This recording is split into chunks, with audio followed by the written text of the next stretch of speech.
Assalamu alaikum dear students. I welcome you to the lecture 13. We are going through the chapter number 4, Sensation, Attention and Perception. And the topic which we are going to read today is Fluctuation and Distraction of Attention. Actually, it is the continuity of the previous lecture in which we read about the definition of attention and the factors which influence our attention. And today we are going to read about fluctuation and distraction of attention. Okay.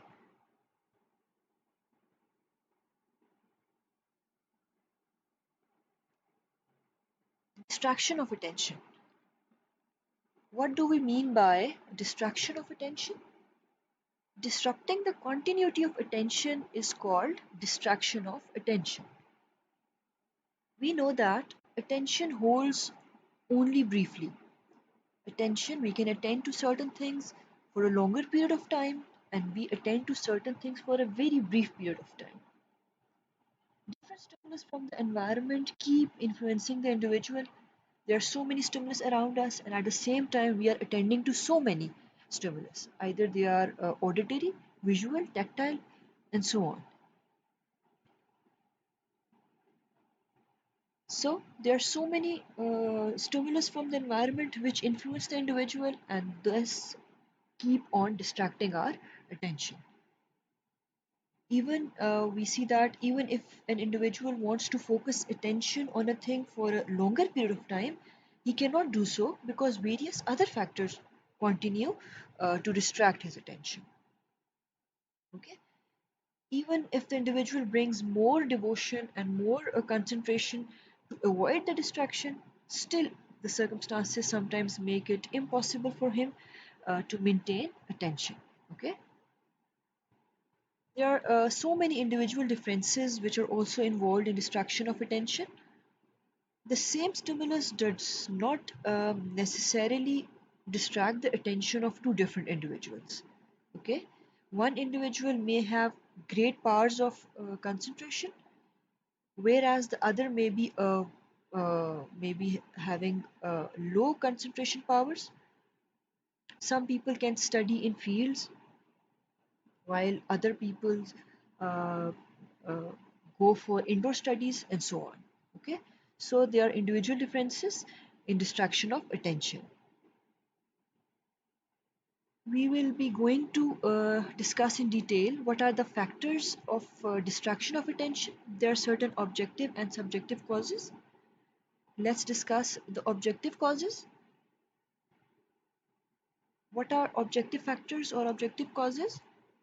The factors that belong to the external environment are called the objective factors. Okay, the factors or stimulus which actually belong to the external stimulus, external environment apart from person's own characteristics and distract attention are known as objective factors. The nature of a job is also an important cause of distraction of attention. The routine work does not distract attention much, but different and unfamiliar work may interfere our attention process. Okay, so let's discuss the objective causes or objective factors. Number one, sudden and abrupt change. Okay, if there is an abrupt change in the environment, attention is distracted.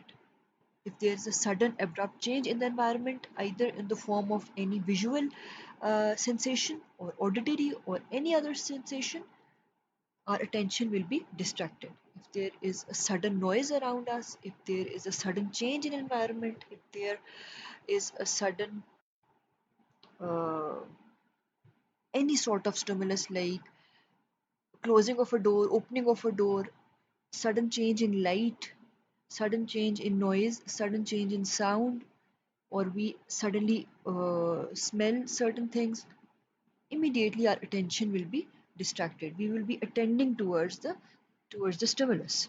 Okay, so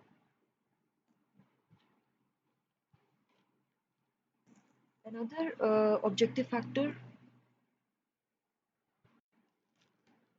in which is responsible for the distraction of attention is concentration. individual is busy in a normal normal routine work, the external factors will not affect his attention so much. If the individual lacks concentration or he is forced to do a job, his attention will be disrupted even by the factors of low intensity.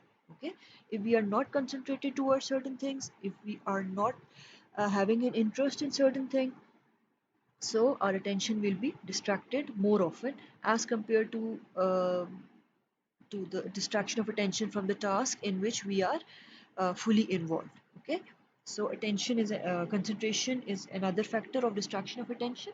If we are wholly concentrated or having a concentration towards a certain thing, then we may not be distracted.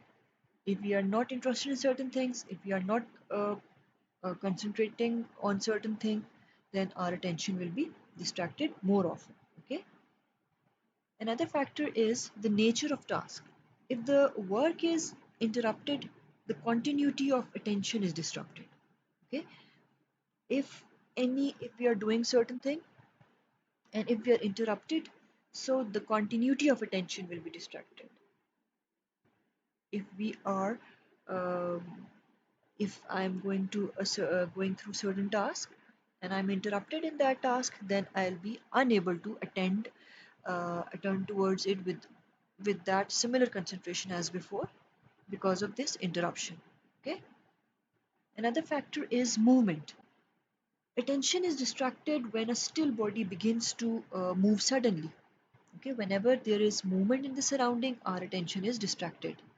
Our attention will be distracted more towards the moving objects as compared to the stationary objects. Okay, whenever we are performing certain tasks or we are attending to certain things, immediately in the environment we see a certain movement, so our attention will be distracted towards that thing.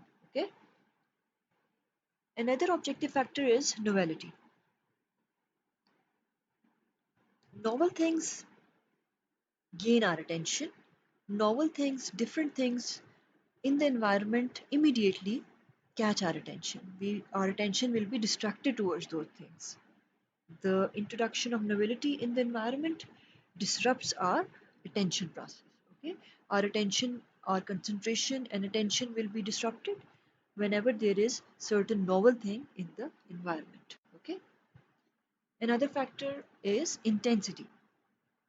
Okay, a very powerful stimulus distracts attention much as compared to the normal things. Okay, if the intensity of a stimulus is high, either it is an auditory stimulus or it is a visual stimulus, if there is a bright stimulus or if there is a loud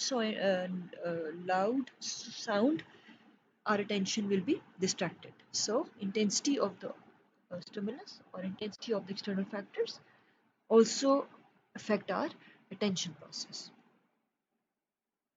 Another factor is extensity. The stimulus consisting of large things disrupt attention more than the stimulus coming from small things. Okay, so extensity refers that if something is occurring, something in the environment is having a larger view as compared to things which are gaining a smaller view, then the things of the larger view will distract our attention more often. Okay, so these were some of the objective factors which are involved in the distraction of attention. Now we will discuss subjective factors. What are subjective factors? These relate to the natural qualities of a person. These relate to the characteristics of the individual. Okay, so let's discuss the subjective factors one by one. Number one, interest. Okay, every individual is influenced by the interesting stimulus around him. If a person is interested in his work, he will give more attention to it. For example, music lovers will have interest in singing and so on. Uh, Interest is the other term for attention. Okay, if we are interested towards some certain things, we will be attending towards those things more often. And if there is something interesting in the environment, our attention will be immediately distracted towards those things in which we are interested.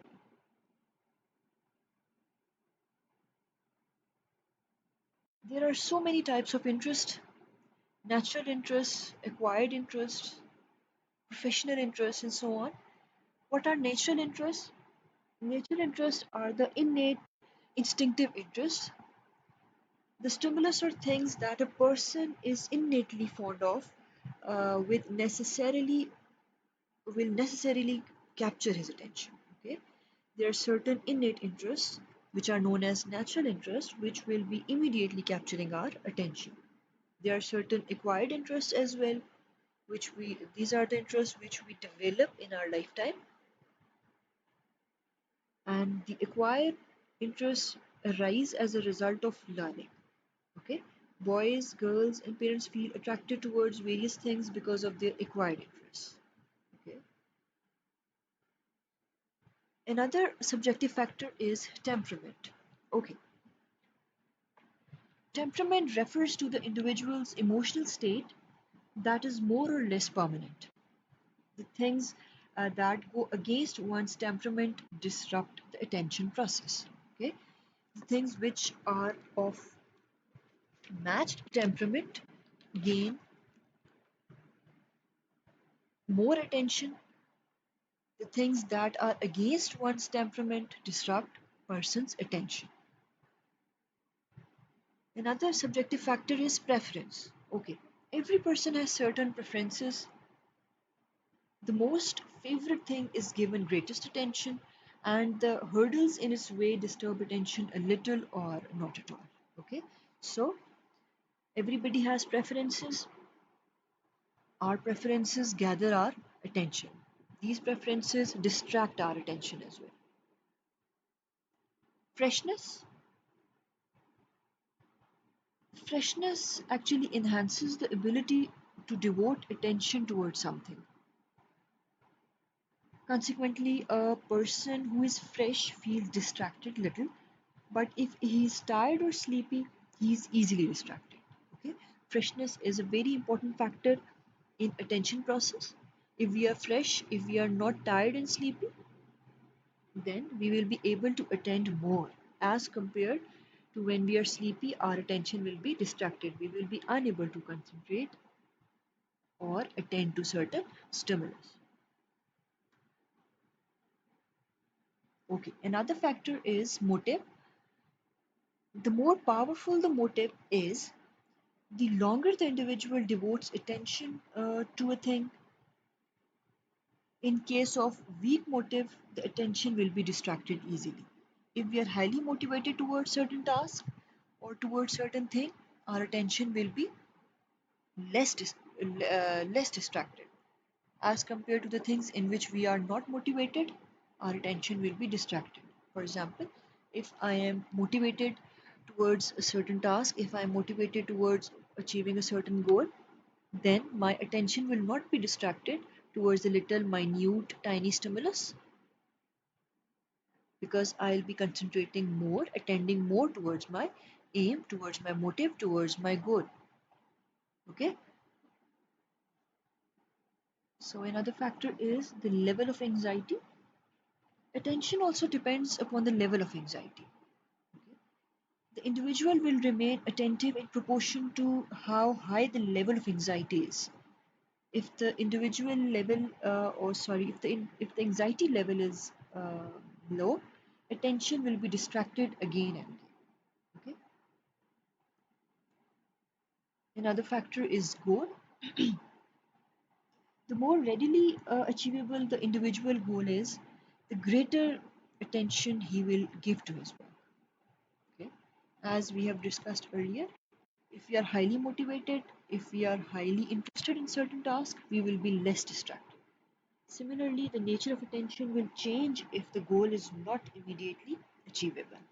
Okay, if the goal is not immediately achievable, our attention may be distracted. If we are highly motivated, we have a goal oriented approach, we have a goal in front of us, then our attention will be less distracted as compared to if we are working without having a goal in our aim, a goal as our aim. Another factor is the emotional state. The individual's mood, either it is happy, sad, agitated, and any sort of mood, also affects his attention.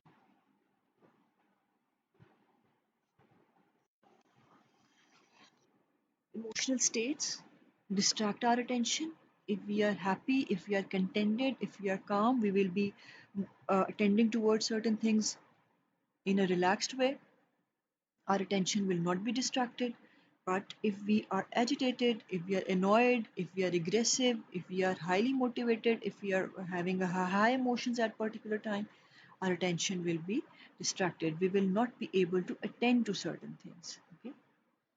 So another factor is the physical and mental health.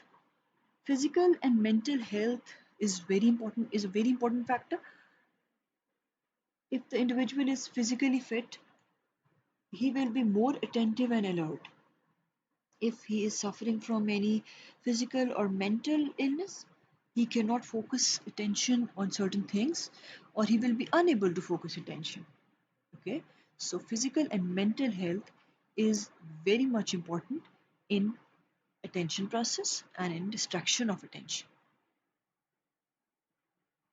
Another subjective factor is ambition. Ambition also affects the level of attention. Our wishes and ambitions motivate us to give maximum attention to our goal. Okay, so if we have certain ambitions, they will motivate us to give maximum time, maximum attention to achieve our goal.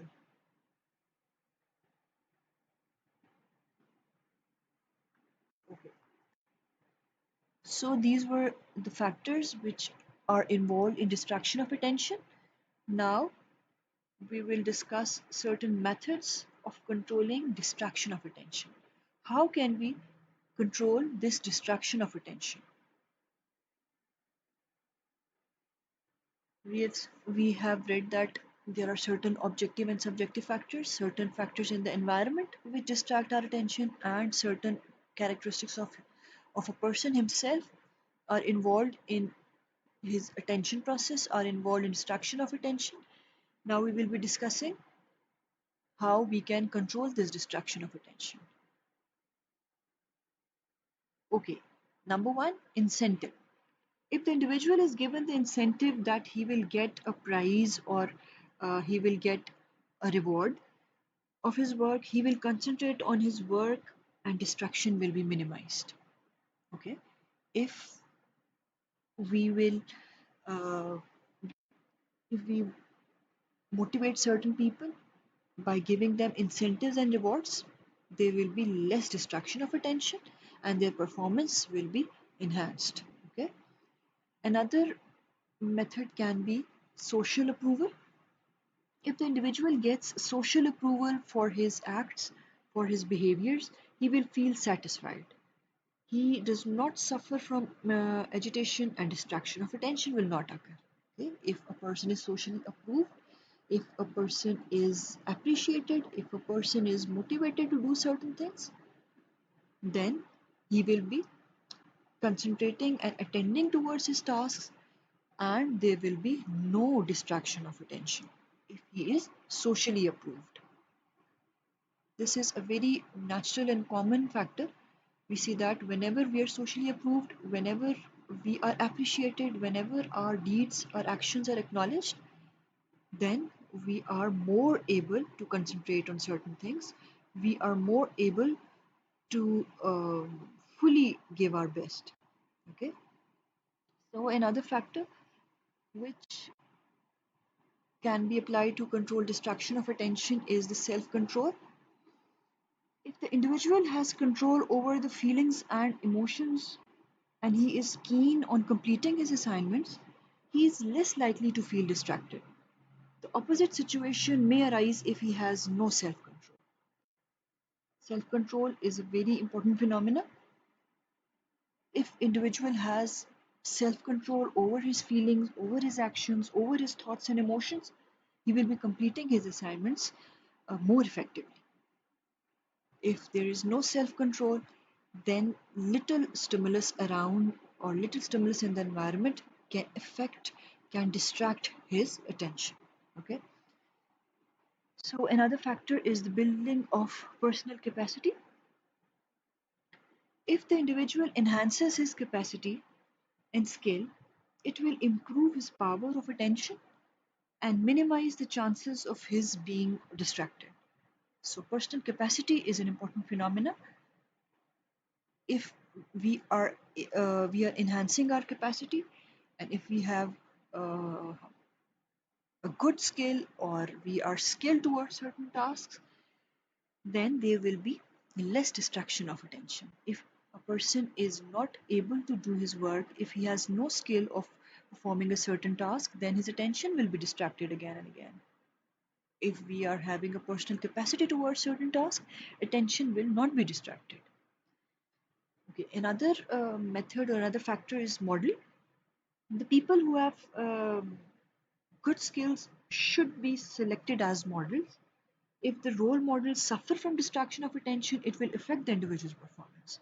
So if we present good role models, then we will be able to teach our subjects how they can avoid this distraction of attention. Okay. Creative ability. If the individual shows creativity, he should be encouraged.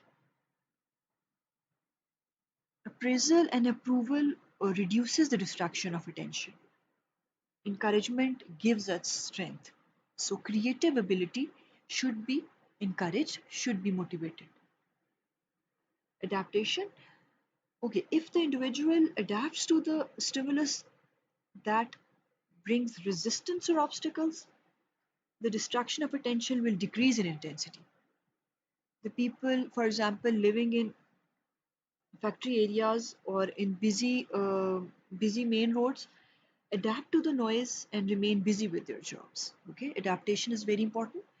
So if we adapt to certain environments, if we are not distracted by certain things, we will be able to concentrate more. So we should develop this ability of adaptation, that whatever the environment is, we should carry on with our work. Whatever the factor which is disturbing us, either it is an objective or subjective factor. So this adaptation technique or this adaptation method will help us or will uh, help us in concentrating more and avoiding the distraction of attention. Definite aim. If the individual has a definite aim, his work, he will work with great concentration. This will also lead to a let up in distraction of attention. If there is no aim, if there is no goal, if the behavior is not goal oriented, then there will be distraction of attention. So if there is a definite aim, definite goal in front of us, we will not be distracted, we will be motivated to achieve that goal, and little things will not matter, will not distract our attention. Okay, so this was about distraction of attention and methods of controlling distraction. Now we will discuss fluctuation of attention. Okay, so what is a fluctuation of attention? We say that attention is like a wave or it is like moving water. It does not keep steady at any moment, and we cannot stabilize our attention. We cannot focus our attention towards a certain thing for a longer period of time. It is like a wave, it is like a moving water.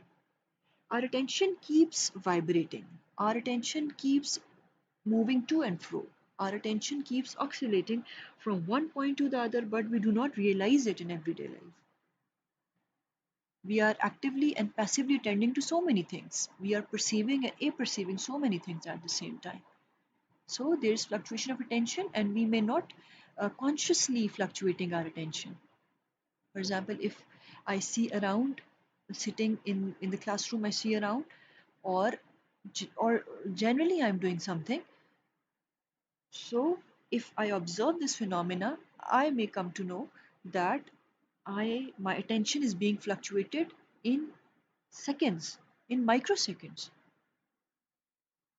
The moment a moment I'm looking at at one of the stimulus around me, at the same time I'll be tending towards the other stimulus, and at the same time I'll be attending towards so many other stimulus.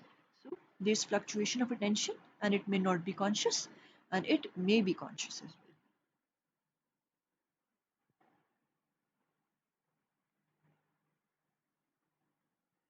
If we have to focus our attention on a thing for a longer period of time, a situation like rise and fall of wave sets in. This is called fluctuation of attention. Okay.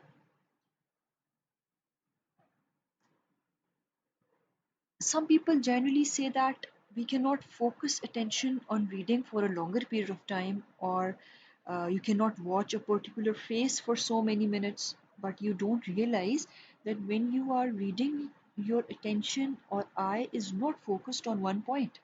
Rather, it is continuously shifting from one word to the other. Similarly, when you are looking at the face, your attention is focused sometimes on the nose or the eyes, on any other part of the face, sometimes on the lips, sometimes on the forehead. Thus, if one thing is the center of our attention, other features shift to the margin of attention. Okay, so it doesn't mean that we are attending towards a certain organ or a part of the face, but our attention is fluctuating towards different parts of the face. This phenomena is attention. This phenomena is fluctuation of attention.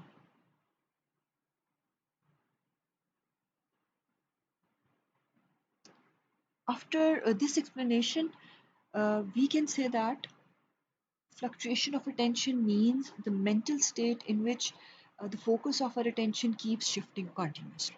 So, fluctuation of attention, we can say that it is a mental state in which our attention shifts to and fro.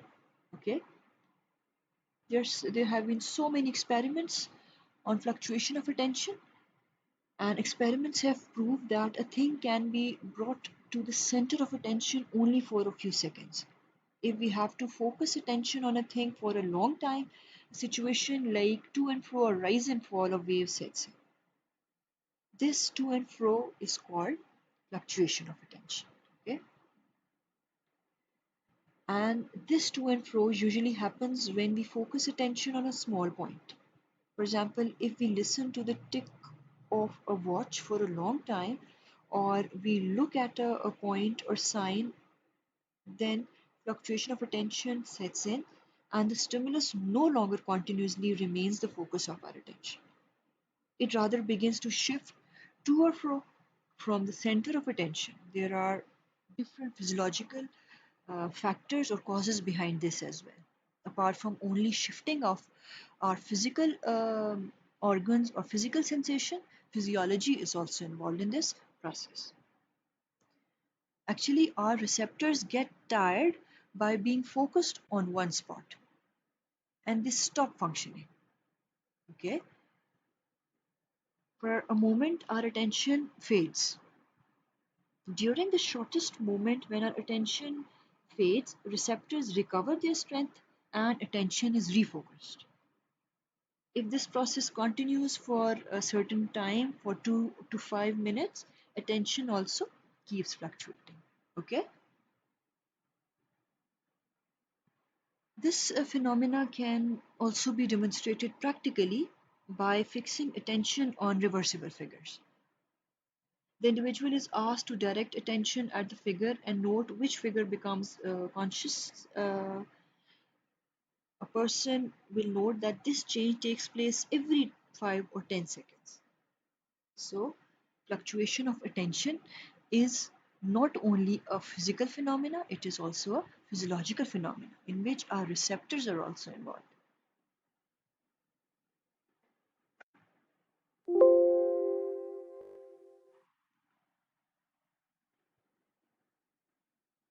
We have also read that attention is subject to continuous change as well, so it cannot last for a long period of time.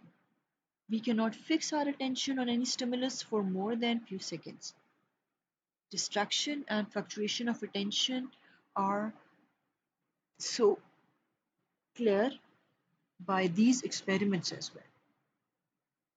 So, dear students, today we learned about fluctuation and distraction of attention. Hope the topic is clear. We will be coming with a next lecture. Till then, you take care. Allah Hafiz.